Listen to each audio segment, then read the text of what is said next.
அப்படின்ற நிலையில ஓம் இருக்கிறோம். பைரவ போற்றி. அடுத்தடுத்து பக்குவமாக பைரவசாமி பக்குவமாக அவர்கள் எனக்கு இறைவனை நாம் உள் இறைவன் எப்படி நாம் இருக்கின்றார் வழிபட அப்படின்ற வேண்டும் நிலைக்கு என்பதை வருவோம்.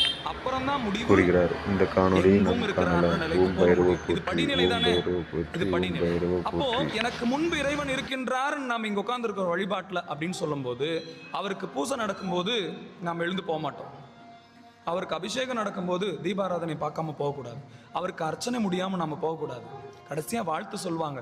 அப்புறம் நாம் போய் சாமியை வணங்கிட்டு தான் நான் போயிட்டு வரேன்ப்பா, என்னை நீ பார்த்துக்கோ, என் கஷ்டத்தெல்லாம் நீ பார்த்துக்கோ, உன் பாதத்தில் வச்சுட்டு நான் போகிறேன், என் கஷ்டத்தெல்லாம் நீ பார்த்துக்கோ, நீ இங்கே இருக்கிறன்ற நம்பிக்கையில் நான் அங்கே ஊருக்கு போகிறேன், நீ இங்கே இருந்து என்னை பார்த்துனே இருக்கிற நம்பிக்கையில் நான் போகிறேன், எனக்கு முன்னாடி எந்த செயல்னாலும் எனக்கு நீ முன்னாடி போ, நீ இருக்கும்போது எனக்கு எந்த துன்பமும் வராது, நீ இந்த கோயிலில் நிலையாக இருக்கிறன்னு நம்பி தான் நான் இங்கே வந்திருக்கிறேன் அப்படின்ற என்ன வரும் தானே.